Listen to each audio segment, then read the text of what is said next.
इस देश के आम नागरिक को 1 रुपए भी नहीं मिल रहे हैं और कोरोना महामारी में अडानी और अंबानी आगे चले जा रहे हैं। हम जैसे बच्चों को जिसके पास एमए का डिग्री है, सरकार उसको कह रही है कि तुम पकौड़े तलो और अमित शाह अपना बेटा को बीसीसीआई का चेयरमैन बनाता है। तुम ही चालाक बना है कि हम जैसे पढ़े लोग पकौड़े तलेंगे, झाड़ू देंगे और तुम्हारा जैसा बेटा जाहिल बीसीसीआई का चेयरमैन बनेगा। पहले तुम्हारे लिए महंगाई डायन थी, आज महंगाई तुम्हारे लिए डार्लिंग बन चुकी है। दुर्भाग्य तो तब हो गया, पिछले साल प्रधानमंत्री का जन्मदिन था, उस दिन युवा बेरोजगार दिवस मनाए। अगर सड़क पर विकास दिखता तो उत्तर प्रदेश के युवा पानी टंकी पर चढ़कर रोजगार नहीं मांगता योगी जी से। आप बेचिए ना, संसद भवन को प्राइवेटाइज कर दीजिए, लोकसभा को कर दीजिए, हर मंत्रालय को कर दीजिए, हमको दिक्कत नहीं है, लेकिन गरीबों का जो रोजगार देने वाली संस्था है उसको बेचने का काम मत कीजिए मोदी जी। जैसे आदि मानव के जमाने में गरीब लोग पैदल चलते थे,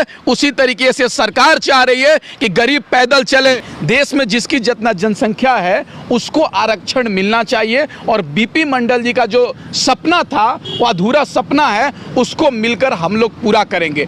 एक बात बताइए, देश में हर चीज़ का गणना जब हो सकता है, गाड़ी की गणना हो सकता है, मकान की गणना हो सकती है, पशु का गणना हो सकता है, तो देश में जातीय जनगणना भी होनी चाहिए। और प्रधानमंत्री जी क्यों नहीं करवा रहे हैं?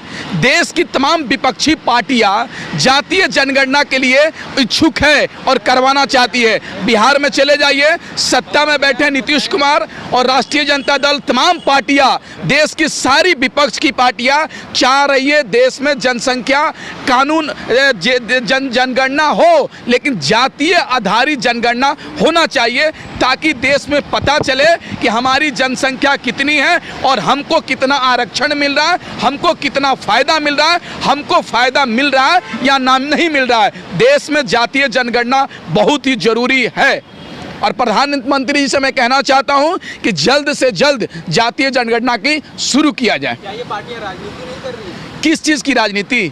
मतलब किस चीज़ की राजनीति? जो सरकार वादा करती है कि मैं ओबीसी के और बैकवर्ड को विकास करने का काम करूंगा, देश को आगे बढ़ाने का काम कर रहा हूं, वही सरकार आज रेल को, भेल को, तमाम चीज़ों को बेचने का काम कर रही है, हम जैसे युवाओं को ठगने का काम कर रही है, देश के आम नागरिकों को ठगने का काम कर रही है। वो राजनीति नहीं कर रही है। लेकिन पैसा जो बेच के आएगा, कह रहे हैं कि वो आप ही लोगों के लिए लगाया जाएगा। क्या अगर बेचने से विकास होता, अगर घर बेचने से विकास होता तो ये आप भी मोबाइल बेच दीजिए अपना, आप भी अपना कैमरा बेच दीजिए, आपका भी विकास हो जाएगा। देखिए, गांव में 10 बीघा माँ बाप का जमीन है, पुश्तैनी घर को बेच करके कार खरीद लिया जाए, उसको विकास नहीं कहते हैं।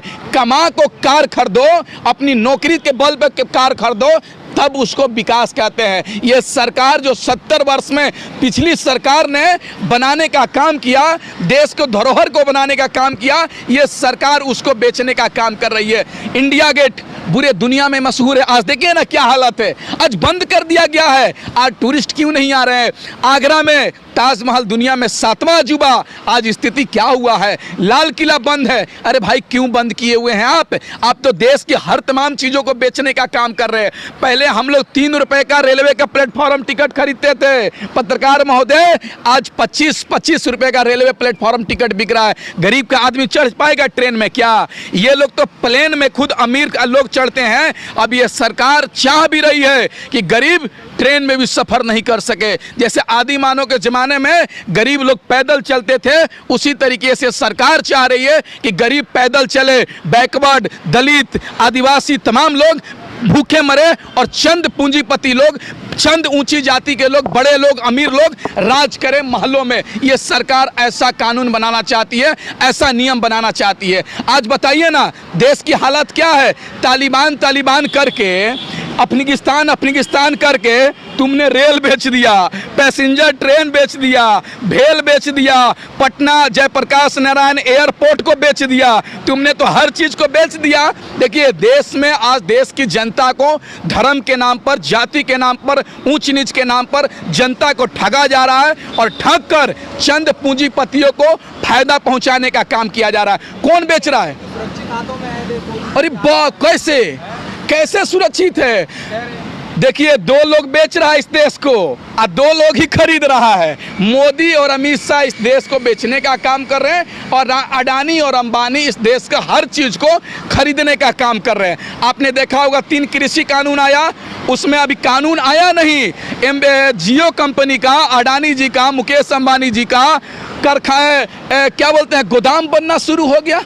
अरे भाई, देश के लोगों को ठगने का काम कर रहे हैं। आज आपको बता देना चाहता हूं, हिंदुस्तान की सबसे बड़ी रोजगार देने वाली संस्था भारतीय रेलवे है, जिसमें बिहार, यूपी और झारखंड के गरीब के बच्चे, जिनको सपना होता है आंखों में कि मैं गवर्नमेंट नौकरी करूंगा, सरकारी नौकरी करूंगा, हर साल 1 से 1.5 लाख बच्चे रेलवे विभाग में नौकरी करते हैं। आप बताइए, अगर रेलवे विभाग को प्राइवेट कर देंगे तो हम जैसे गरीब बच्चे कैसे गवर्नमेंट नौकरी करेंगे? हमारी सपना को कौन पूरा करेगा? अरे आप बेचिए ना, संसद भवन को प्राइवेटाइज कर दीजिए, लोकसभा को कर दीजिए, हर मंत्रालय को कर दीजिए, हमको दिक्कत नहीं है। लेकिन गरीबों का जो रोजगार देने वाली संस्था है उसको बेचने का काम मत कीजिए मोदी जी, प्रधानमंत्री जी। लोग जो दावा कर रहे हैं कि हम नौकरियां दे रहे हैं 4 लाख की, दावों का क्या है? अरे भाई, योगी जी का, मोदी जी का विकास अगर देखना है तो आप बैनर पे देख सकते हैं, कागज पर देख सकते हैं, सड़क पर उनका विकास नहीं दिखेगा। अगर सड़क पर विकास दिखता तो उत्तर प्रदेश के युवा पानी टंकी पर चढ़कर रोजगार नहीं मांगता योगी जी से, देश के प्रधानमंत्री से सीजीओ कॉम्प्लेक्स और जंतर मंतर पर हजारों छात्र नहीं आते, बल्कि मोदी जी को थैंक यू बोलते। दुर्भाग्य तो तब हो गया, पिछले साल प्रधानमंत्री का जन्मदिन था, उस दिन युवा बेरोजगार दिवस मनाए, और उत्तर प्रदेश के मुख्यमंत्री जी का जन्मदिन था, उस दिन भी योगी जी रोजगार दो का नारा लग रहा था। इससे सिद्ध होता है कि ये सरकार 7 वर्ष में युवाओं को रोजगार देने का काम नहीं की है, रोजगार किसी को छीनने का काम की है, और महंगाई इतना आसमान पे छुड़ा दिया कि इस देश का गरीब को जीना मुहाल हो गया। आप एक बात बताइए, 200 रुपये सरसों का तेल है, क्या गरीब का आदमी खा पाएगा क्या? ये जो 2014 से पहले 1 रुपये डीजल पेट्रोल के दाम बढ़ता था तो ये लोग सड़क पर आ जाते थे। आज 110 रुपये हो गया, 105 रुपया हो गया, लेकिन इनके जुबान से एक शब्द नहीं निकल रहा है। क्यों भाई? आज महंगाई, पहले तुम्हारे लिए महंगाई डायन थी, आज महंगाई तुम्हारे लिए डार्लिंग बन चुकी है।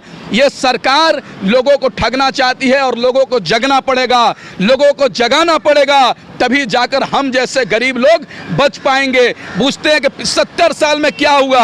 अरे प्रधानमंत्री जी, 70 साल में जो सरकार ने बड़ी बड़ी चीजें बनाई, उसको तो आपने 7 वर्ष में बेचने का काम किया। अब बताइए ना कोई काम जिससे हमको फायदा हुआ हो। हर चीजों को इन लोगों ने बेचने का काम किया। 1 करोड़ का पैकेज भी तो दिया इलाज के लिए। अरे आप सुनिए, 2019 में हमारे प्रधानमंत्री जी ने कहा था 100 करोड़ लाख रुपए देने का काम करूंगा, फिर 110 लाख करोड़ देने का काम किए, 120 लाख करोड़ देने का काम किए। वो करोड़ कहाँ जा रहा है पते नहीं चल रहा है भाई। इस देश के आम नागरिक को 1 रुपए भी नहीं मिल रहे हैं, और कोरोना महामारी में अडानी और अंबानी आगे चले जा रहे हैं। हम जैसे बच्चों को, जिसके पास एमए का डिग्री है, सरकार उसको कह रही है कि तुम पकौड़े तलो, पकौड़े तलो, और अमित शाह अपना बेटा को बीसीसीआई का चेयरमैन बनाता है। तुम ही चालाक बना है कि हम जैसे पढ़े लोग पकौड़े तलेंगे, झाड़ू देंगे, और तुम्हारा जैसा बेटा जाहिल बीसीसीआई का चेयरमैन बनेगा, एमएलए एमपी बनेगा। नहीं होगा। इस देश में जिसके अंदर योग्यता होगी उसको योग्यता के अनुसार काम मिलना चाहिए, चाहे किसी भी डिपार्टमेंट में हो, चाहे जज, कोर्ट कचहरी के भी मामले में जो बैकवर्ड लोग हैं, हम जैसे लोगों को उसमें भी आरक्षण मिलना चाहिए। तब जाके इस देश का गरीब भी जज बनने का काम करेगा।